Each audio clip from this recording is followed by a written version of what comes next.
Local TV news চ্যানেলের একজন সাংবাদিক ও ক্যামেরাম্যান যায় ফায়ার ফাইটারদের উপর ডকুমেন্টারি বানাতে, যেখানে এটা কতটা ঝুঁকি নিয়ে কিভাবে কাজ করে সেটাই দেখানো প্রোগ্রামের মূল উদ্দেশ্য।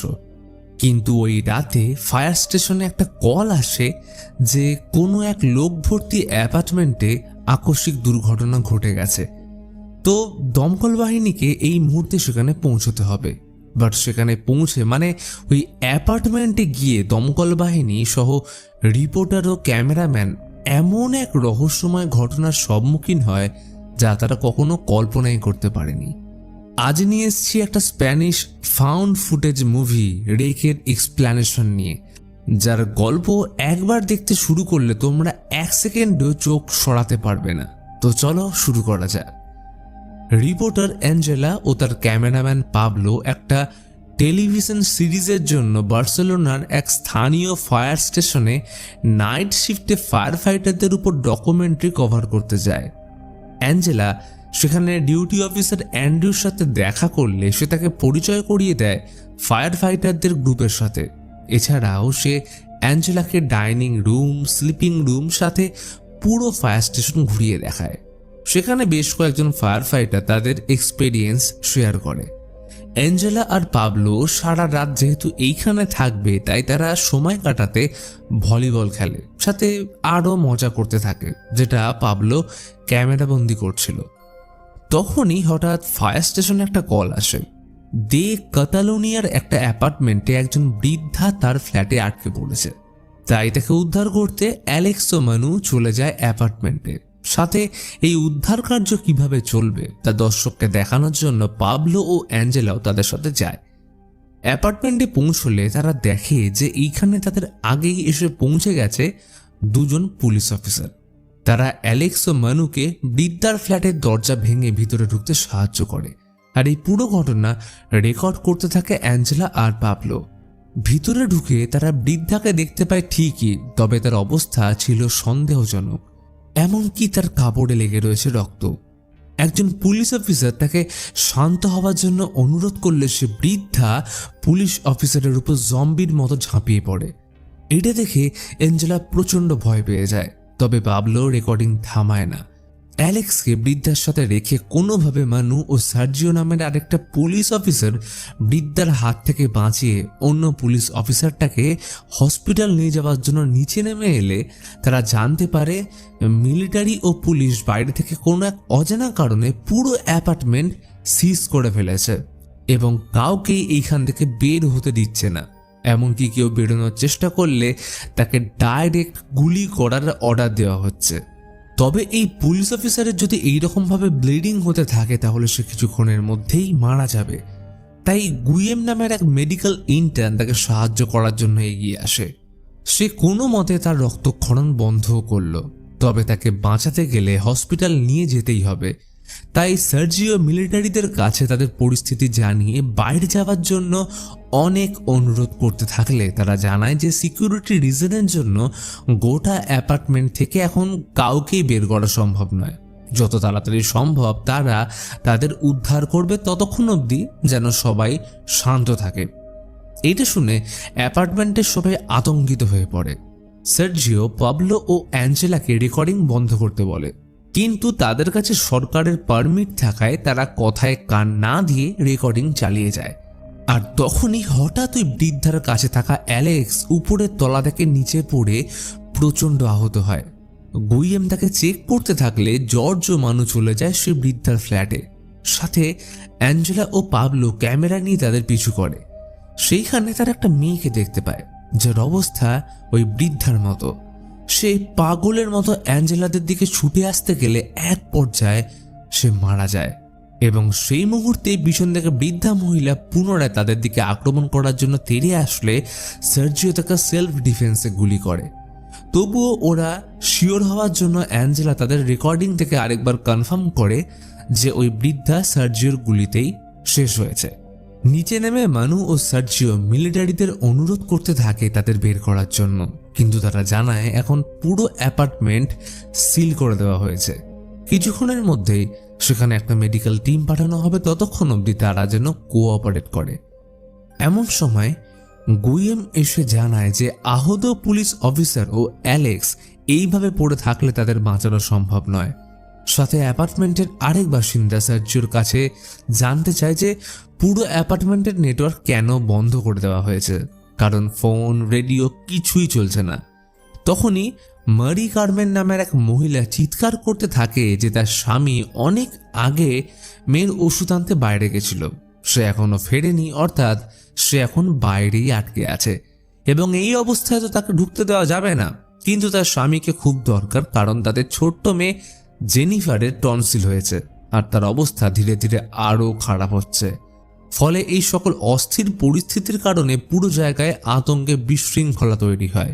এদিকে গুইয়েম অ্যাঞ্জেলা ও মানুকে নিয়ে বাইরে বেরোনোর পথ খুঁজে পেল, সেখানেও মিলিটারিরা এসে পথ আটকায় এবং দরজাটা সিল করে দেয়। এইভাবেই প্রায় রাত 2টো বেজে যায়। বাইরে যাওয়ার কোনো পথ খোলা নেই, তাই অ্যাঞ্জেলা এক এক করে ইন্টারভিউ নিতে শুরু করে। তাদের মধ্যে একজন ছিল কার্মেনের মেয়ে জেনিফার। ছোট্ট 7 বছরের জেনিফার ইন্টারভিউতে জানায় সে এইখানে তার বাবা, মা ও ম্যাক্স নামের একটা কুকুরের সাথে থাকে, তবে সে এখন অসুস্থ থাকায় তাদের ফ্ল্যাটের বেডেই শুয়ে আছে। এরপর আরও কয়েকজনের ইন্টারভিউ নেওয়া শেষ হলে অ্যাঞ্জেলা দেখে হ্যাজমার্ট স্যুট পরা এক স্বাস্থ্য পরিদর্শক অ্যাপার্টমেন্টের ভিতরে এসে ওই আক্রান্ত পুলিশ অফিসার ও অ্যালেক্সের ট্রিটমেন্ট করতে একটা রুমে যাচ্ছে, যেখানে আগে থেকেই গুইয়েম, সার্জিও ও মানু তাদের এতক্ষণ ধরে দেখাশোনা করছিল। কিন্তু তারা অ্যাঞ্জেলা ও পাবলোকে ভিতরে অ্যালাউ না করলে তারা বাইরে থেকে গোপনে পুরোটা রেকর্ডিং করতে থাকে। তখনই তারা লক্ষ্য করে পুলিশ অফিসার ও অ্যালেক্স বৃদ্ধার মতোই হিংস্র হয়ে আচমকা গুইয়েমের গলায় কামড়ে দিলে স্বাস্থ্য পরিদর্শক মানু ও সার্জিওকে নিয়ে বাইরে কোনোভাবে বেরিয়ে আসে। তবে গুইয়েম আক্রান্ত হওয়ায় তাকে সেই রুমেই লক করে দেওয়া হয় এবং অনুমান করা যায় অ্যালেক্স ও পুলিশ অফিসার তাকে হয়তো জ্যান্ত চিবিয়ে খেয়েছে। সবাই আতঙ্কে স্বাস্থ্য পরিদর্শকের থেকে জানতে চায় আক্রান্তটা হঠাৎ করে এরকম হিংস্র হয়ে কেন অ্যাটাক করছে।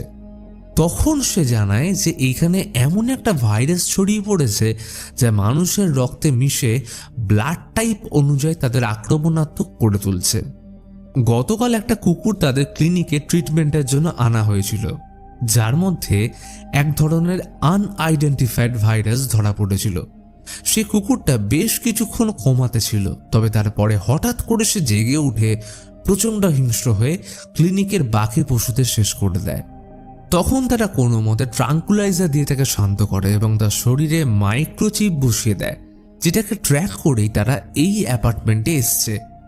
এই কারণেই মিলিটারিরা পুরো অ্যাপার্টমেন্ট সিল করে দিয়েছিল। তখনই অ্যাঞ্জেলা তাকে কুকুরের নাম জিজ্ঞেস করলে জানায় তার নাম ছিল ম্যাক্স, অর্থাৎ এটা জেনিফারের পেট ডগ। এখন সবাই সন্দেহ করে যে জেনিফারের নিশ্চয়ই টনসিল হয়নি, বরং সে একই ভাইরাসে আক্রান্ত। তখনই হঠাৎ জেনিফার হিংস্র হয়ে মায়ের উপর আক্রমণ করে উপরে পালিয়ে যায়। মাটি তাকে বাঁচানোর জন্য উপরে যেতে চাইলে সার্জিও ও মানু তাকে সিঁড়ির সঙ্গে হ্যান্ডকাপ পরিয়ে জেনিফারকে ট্রাঙ্কুলাইজার দিয়ে শান্ত করতে উপরে যায়। সাথে গেল অ্যাঞ্জেলা ও পাবলো। উপরে গিয়ে তারা জেনিফারকে খুঁজে পেলে সার্জিও তাকে অনেকভাবে শান্ত করার চেষ্টা করে, কিন্তু তখনই সে উল্টে সার্জিওর উপর আক্রমণ করে বসে। মানু তাকে বাঁচানোর চেষ্টা করে, তবে সার্জিও নিজেও যেহেতু এখন সংক্রামিত, তাই সে মানু, অ্যাঞ্জেলা আর পাবলোকে বাঁচাতে তাদের নিচে পাঠিয়ে দেয়। এদিকে নিচে নামার সময় সে বৃদ্ধা আবার তাদের অ্যাটাক করতে আসে, অর্থাৎ সে তখন গুলিতে মরেনি। তবে মানু তার উপরে আক্রমণ করে মাটিতে আছড়ে ফেলে তারা নিচে নেমে আসে। ততক্ষণে নিচে আরও অনেকেই সংক্রামিত হয়ে পড়েছে। তারা বাকিদের উপর আক্রমণ করে এই সংখ্যা ক্রমশ বৃদ্ধি করছে। এই ভাইরাসটা আসলে স্যালাইভার মাধ্যমে ছড়ায়, আর সেই কারণে এটা এত কুইক রিয়্যাক্ট করছে, জাস্ট লাইক জম্বি ভাইরাস। এই ভয়ানক পরিস্থিতির মধ্যে অ্যাঞ্জেলা, পাবলো, মানু, স্বাস্থ্য দর্শক আর পাবলো সিজন নামের এক ব্যক্তির ফ্ল্যাটে আশ্রয় নেয়। তারা মারিকেও বাঁচানোর চেষ্টা করে, তবে সে এখন এফেক্টেড। সিজার বলে যে স্বাস্থ্য পরিদর্শক তাদের ট্রিটমেন্টের জন্য এসেছিল, এখন সে নিজেও সংক্রামিত, তাই সে নিজেকে একটা রুমে বন্দি করে রেখেছে। সবাই বুঝতে পারে অ্যাপার্টমেন্টে আর বেশিক্ষণ থাকলে মৃত্যু নিশ্চিত, কিন্তু এইখান থেকে বেরোনোর কোনো উপায় নেই। তখন সিজার বলে যে অ্যাপার্টমেন্ট থেকে বেরোনোর কিন্তু একটা সম্ভাব্য পথ আছে, যেটা হলো বেসমেন্টের স্টোরেজ রুমের একটা বড় ড্রেন, যেটা দিয়ে তারা বেরোতে পারে। তবে এইটা চাবি রয়েছে গুইয়েমের রুমে। বেরোনোর পরিকল্পনা করার সময় হঠাৎ সেই স্বাস্থ্য পরিদর্শক বন্ধ দরজার ভিতর থেকে সিজারের উপর আক্রমণ করলে সেও সংক্রামিত হয়ে যায়। এখন অ্যাঞ্জেলা, পাবলো ও মানু এরাই বেঁচে। তারা বেসমেন্টের ড্রেনের চাবিটা খুলতে গুইয়েমের রুমের দিকে যেতে শুরু করে। তবে অনেকেই তাদের উপর আক্রমণ করলে মানু কোনো রকমে তাদের পরাস্ত করে অনেক বাধা বিপত্তি পেরিয়ে শেষ পর্যন্ত গুইয়েমের রুমে পৌঁছলে অ্যাঞ্জেলা ও পাবলো চাবিটা খুঁজতে যায়, আর বাইরে মানু তাদের পাহারা দেয়। ভিতরে অনেক খোঁজাখুঁজির পর অ্যাঞ্জেলা ও পাবলো চাবি খুঁজে পেয়ে গেলে বাইরে এলে তারা দেখে মানুও সংক্রামিত হয়ে পড়েছে। আর তখনই সে আর অনেক সংক্রামিত লোক তাদের তাড়া করতে শুরু করলে দুজনে পালিয়ে একদম উপরের তলায় একটা পেন্ট হাউসে আশ্রয় নেয়। সেইখানে তারা একটা মেয়ের অনেকগুলো ছবি সহ বেশ কিছু থিসিস ও একটা টেপ রেকর্ডার পায়। অ্যাঞ্জেলা সেটা প্লে করলে জানতে পারে এই পেন্ট হাউসের মালিক হচ্ছে ভ্যাটিকান সিটির একজন ফর্মার এজেন্ট।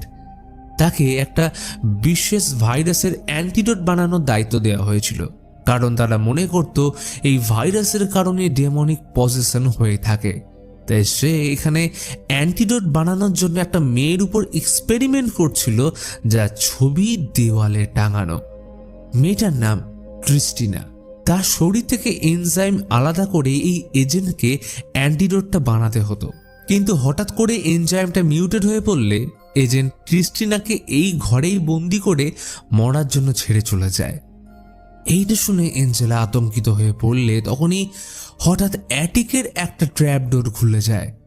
পাবলো এটা দিয়ে বেরোনোর কোনো পথ আছে কিনা খুঁজতে উঠলে হঠাৎ একটা বিকৃত চেহারার মেয়ে ক্যামেরার উপর অ্যাটাক করে লাইটটা ভেঙে দিলে পুরো পেন্ট হাউস অন্ধকার হয়ে যায়।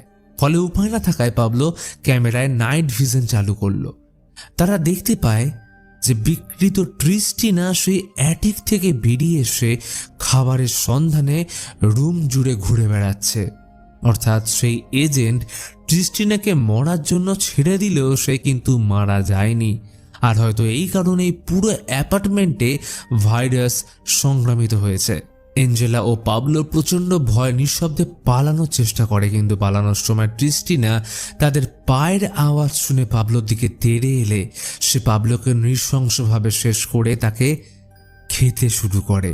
এই ভয়ঙ্কর দৃশ্য দেখে অ্যাঞ্জেলা আতঙ্কে ক্যামেরা নিয়ে পালানোর চেষ্টা করে, কিন্তু মিশকালো অন্ধকারে সে হুমড়ি খেয়ে পড়ে যায় এবং তার সামনে পড়ে থাকা ক্যামেরায় আমরা দেখতে পাই অন্ধকারের মধ্যে থেকে ক্রিস্টিনা তাকে টেনে ধরে নিয়ে যায়। নিশ্চিদ্র অন্ধকার থেকে শুধু ভেসে আসলো অ্যাঞ্জেলার চিৎকার। এই ঘটনার সাথেই শেষ হয় আজকের মুভি। তো এখন এই ভিডিওটা এই মুভিটা যদি তোমাদের ভালো লেগে থাকে এবং তোমরা যদি জানতে ইচ্ছুক হও যে এর পর কি হলো, তাহলে অবশ্যই কমেন্টে রেক 2 লিখে